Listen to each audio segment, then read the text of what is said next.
welcome to the Equity Edge Expert Series, where we bring in top professionals to share insights on real estate investing and building wealth through home ownership.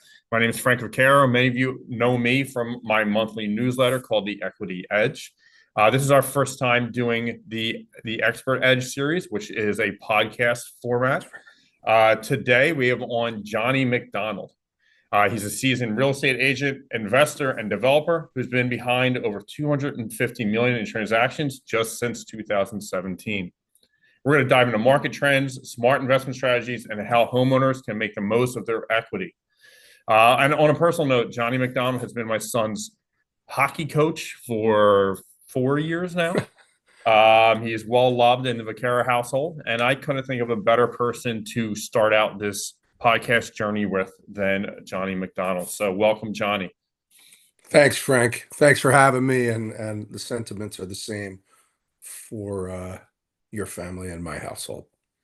So let's get started. Let's dig into your journey on how you got into real estate. Tell me a bit about what led you to build the McDonald Group. Well, I started the McDonald Group in 2004, so coming up on 21 years ago. But when I think about that question, I have to go back to being a 14, 15-year-old in the early, mid-'80s. I was born and raised by immigrant parents who my father built a career for himself as a master plumber. He trained and was licensed as a master plumber when they moved to the United States in the 60s. And my personal journey started because I was on the work truck with him every day of the summer in high school. And my job was to do what he told me. And primarily that was dig ditches and rake and grade as a laborer to support him in a underground plumbing business, mainly doing sewers and water services. So, I got a little foreshadowing on this question, and I really put some thought into it. And I learned many amazing lessons working with my dad and my older brother, who's also a master plumber. But kind of the first lesson that put me on this journey, I think, is my dad's statement: fill the back of the shovel and the front will take care of itself. And if you let that sit with you for a minute, and as I let it sit with me, it actually brings up some emotion. But really what that meant to me was take care of the hard stuff and the easy stuff will just be easy. It's easy to fill the front tip of the shovel and throw a little dirt out of the hole. But if you fill the back of it, the front's going to be filled as well, full as well. So that was what I learned about construction, maybe my earliest lesson, probably about 20 minutes after getting off the truck the first day. And many more lessons came along with working with my parents, my father, my brothers, relative to building buildings, building houses, construction, what it takes to put an edifice on the face of the earth and make sure it stays there. Right. Fast forward that into my real estate career. I really just became a realtor for one reason, because I was working with my brothers in a company that they started, a company that I've been partners in for the last 20 years called Onion Flats. And it's a architectural design build firm where we have constructed many adaptive reuse projects, many new construction projects in the multifamily stage. So condos, planned urban developments, some single family houses as well. And again, when we built a project back in 2005, 2006, we were in process. I started interviewing realtors because we were going to sell some of these units. That makes sense. Realized we were coming to market in '05 with them. And I realized, the realtors that I was interviewing were great people, but didn't understand construction the way I didn't understand the construction that my brothers and I were doing with Onion Flats. And I made a decision to go get licensed and become a realtor. Okay. That makes sense. Yeah, nobody to represent yourself better than yourself. Yeah, and that gives a lot of value to your company that you guys started to. Yeah. So that's how the journey began. Okay, that's a great answer. I think we found the title to our first episode in there, which is, to fill the shovel from the back first. Oh, Phil, I think I not think the front. that's great. Great. Yeah, well, fill the back of the shovel, and the front will take care of itself. Yeah, I love it. Okay, let's move on to our market insights and investing section. Okay, so the first question: you operate across Pennsylvania and New Jersey.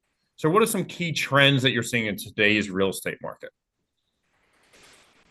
Key trends would be hyper activity from the buyer end and lack of inventory from the seller end.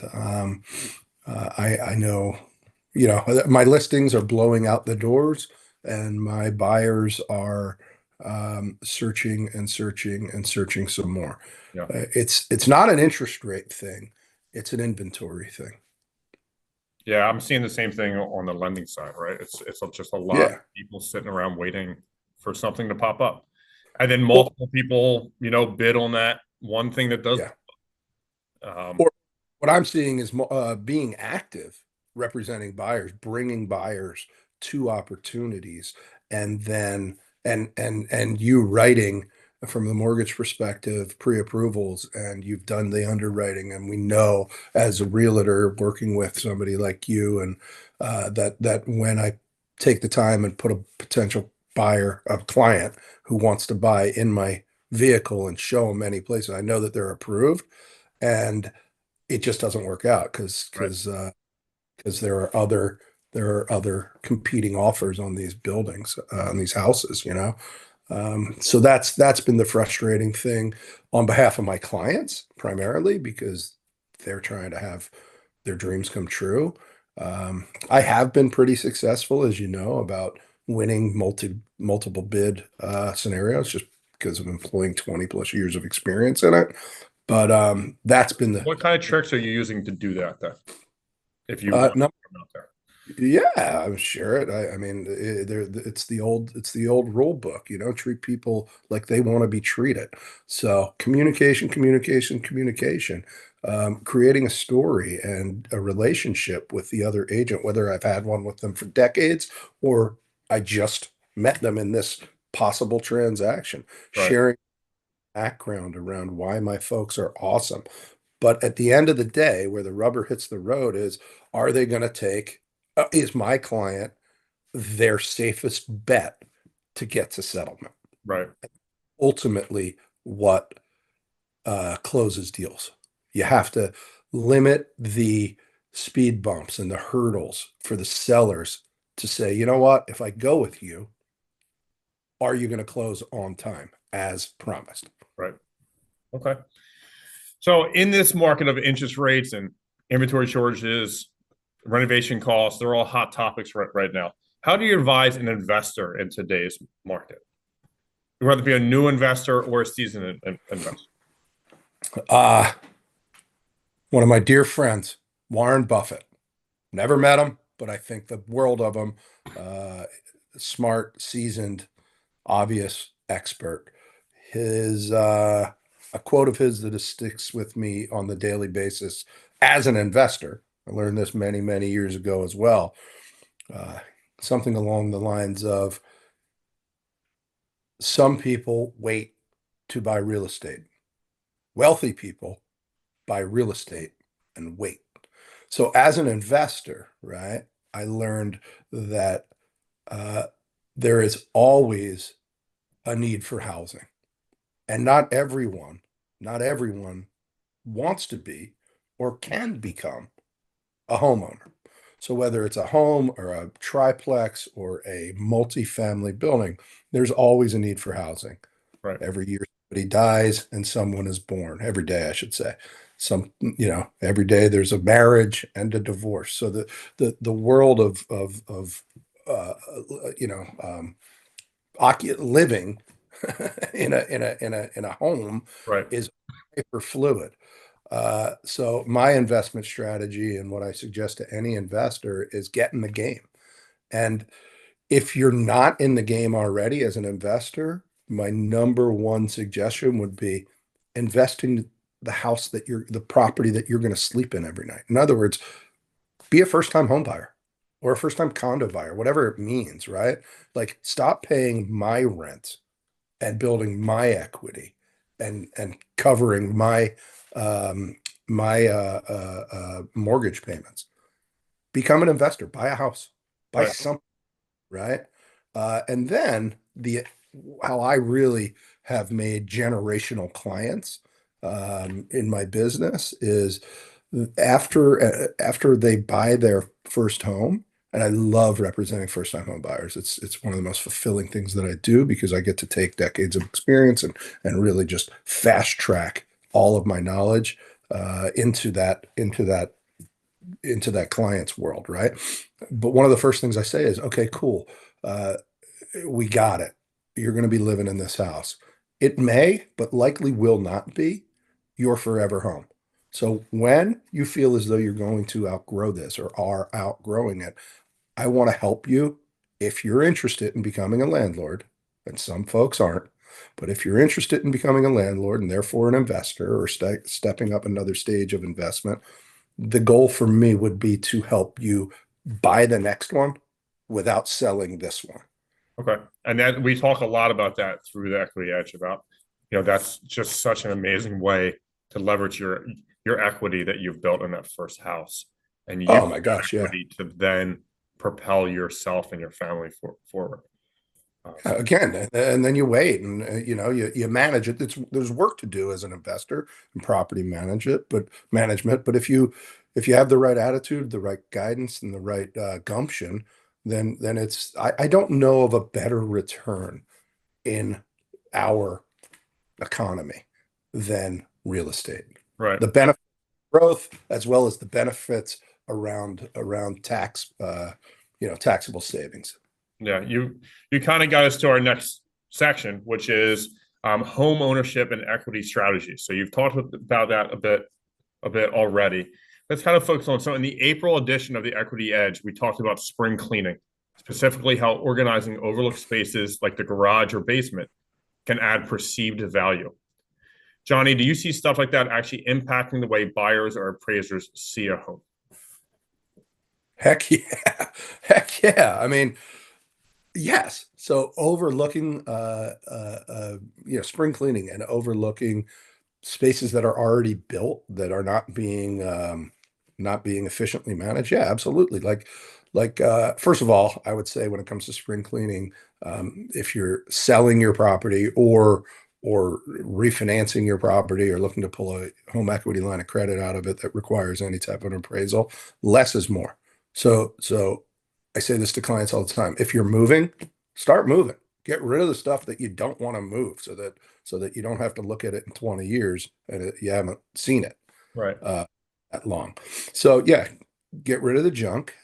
Lots of awesome things to do with it, from donations to churches and different charitable societies to selling it on eBay, whatever, Facebook, to just recycling it, right?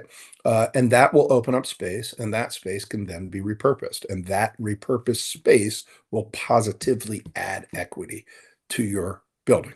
Right. Great. Thank you. Next question. We focus a lot on helping homeowners turn equity into opportunity. In your experience, what's a smart or overlooked way that someone can tap into their home's value to improve their financial position? In addition to the equity and leveraging some financial tools, something that I've been into lately is getting popular throughout the country. Called ADUs, auxiliary dwelling units. Um, in regions like throughout Southern California, Northern California, that have really unaffordable housing stock, families have generated buildings, she sheds, if you will, backyard, a couple hundred square foot, man rooms, whatever you want to call them, but the true term is ADU, auxiliary dwelling Okay. unit. I think And I think most of my readers would probably know it as the she shed, right? Like that's yeah, it's a place to go, and whether it's a place to go because you have an in-law that wants to move in, or whether it's a place to go because with throughout the pandemic, we've created this work from home space, and you just need another room to operate out of, you know? Yeah. It's a way to leverage space, not unlike cleaning your garage or your basement, not unlike repurposing. I mean, if you have a detached garage, then all of a sudden you have an auxiliary dwelling unit. Right. It may not be zoned that way, and it may not be, you know, an officially licensed ADU, but you own it. And if it's not being used, and you can get purpose and value out of it, then put a couple of bucks into that, you know, instead of maybe moving. Like if you have that third bedroom, and you have a need for a fourth bedroom, but you have this garage or this basement space or this backyard space, it's going to be less expensive for you to transform, renovate those already existing spaces than it will be for you to sell and buy again, Right. right? Little bit of the antithesis of what I do for a living, but really what I do for a living is help people manage their real estate portfolios, whether it's one house or many, in the most optimal way. Yeah. And we That, have products like a HELOC, right? That makes sense for something like yeah. this, right? Like you pull a Oh little my bit God. out of your equity, you put on this unit, something that helps your way of life, gets you through the next couple of years, as your family's growing, and then you move on to a different house, further down the road. Yeah, I mean, for instance, if you have $200,000 worth of equity in your house and you want to build from scratch an ADU, maybe it's a garage with a workspace in it, right? Um, and you put $100,000 budget together for it, right? You're still only tapping a portion of your current equity, but guess what? Not only will you get the value out of it from the day you start using it through the day you sell your house, a couple of years or a couple of decades, but it's going to have value Right. for put in. You should be getting $1.50 in value out of it at minimum. So all of a sudden, if your house is worth 500 grand and you put another 100 into it, maybe it's worth 657 Right. when you sell, because all of a sudden it's got this two and a half car garage. Right. Uh, And you've used it for all that time too. and you So get to it's live not in even it. like you're not just redoing it to move. You're doing this and you're using it, It's which why it's exactly why I have a very limited investment portfolio relative to Wall Street. I actually find my investments hyper valuable when I can use them, right? And when can I use them? I can use them when I can live in them, sleep in them, go to them, work out of them. And that's real estate. yeah. Okay, our fourth section is big picture and beyond. You said you love to work with first-time home buyers. What's one piece of advice you would give to a first-time home buyer right now for this market? Call Johnny, start packing. How about that? I think that's perfect. That's a nice, Yeah. short and to the point. I love it. Okay, looking ahead, what excites you most about where the real estate industry is going, whether it be technology or design, investing, the way people live? Oh, what excites me the most? I'd have to say technology, and at the same time, it scares the heck out of me. I think what's exciting about technology is the way in which you can learn new information that used to be in an archaic way 5 years ago. Call it a book or a periodical or a website. These days, information is just coming so fast. At the same time, you got to pick and choose what it is that you're interested in and Yeah, where you think it'll provide you the highest level of value. The counterpoint to that is it scares the heck out of me. yeah, it's Um, overwhelming. yeah, it's overwhelming, and there's a lot of bad information, and quite frankly, being in this business for as long as I have, um, I'm admittedly not the most technological savvy person out there. The way that I manage that is by surrounding myself with a team of incredibly savvy folks when it comes to technology and marketing, and so I'm a little slow on the uptake, but I am investing in it. I actually just enrolled in a 2-year 24-month course around technology, social media, and AI, which I'm really excited about. That's I'm great. 2 months. I'm excited to talk to you more about that. Yeah. Okay, where could people find you in the McDonald Group if they want to learn more about you, reach out to you for your services? What's the best way to get in touch with you? I mean, is my cell phone number, so you can put that out there publicly. Okay. It's everywhere. But my website, mcd-grp.com. I'm based at the Keller Williams office on the main line, 6 Coulter, Coulter Square in Ardmore in Suburban Square. So I'm easy to find. I'm in the neighborhoods. I'm on the streets. You're at hockey Typically, rinks. I'm at hockey rinks. Yeah. Yeah. Maybe, my office is in Suburban Square on the main line of Philadelphia, but really my mobile office is where I get my work done, which is my truck. Okay, that makes sense. Okay, last section is called the Edge 5. Just kind of something fun, 5 quick questions, not having to do with real estate, just getting to know Johnny McDonald a bit better. So number 1, if you could instantly master one skill, what would it be? Time management. Okay. Number 2, what's a guilty pleasure song that you secretly love?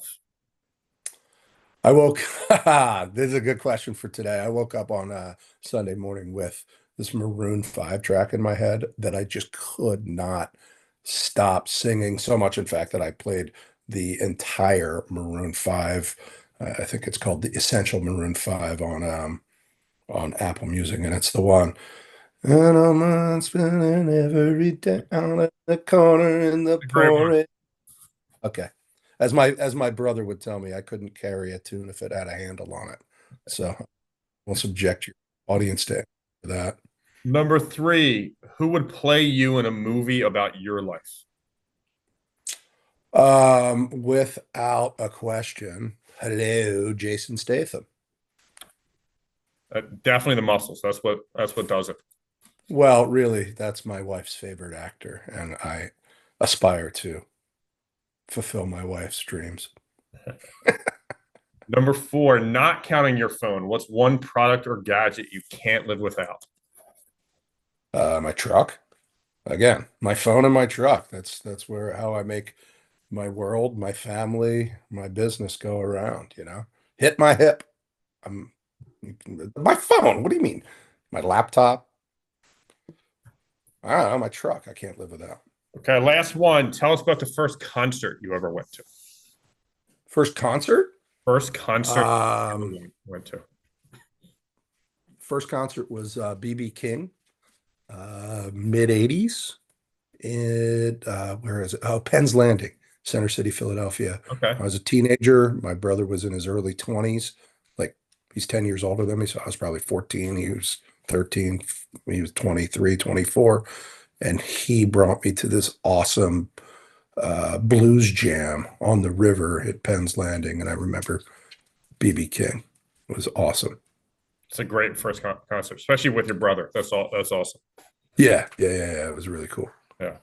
Well, Johnny, I really appreciate your time. I appreciate the feedback and what our my readers and listeners are going to get from it. And I look forward to working further with you, with your buyers, and with and seeing you at the hockey rink. Yeah, Frank, you're doing great. You're this is awesome. One of the points, I surround myself with young, technologically savvy people. So I'm really proud of what you're doing. I really respect everything that you're working for, and thank you for including me. Thank you very much. Great. Thank you. All right. See ya. Talk to you soon. Bye-bye.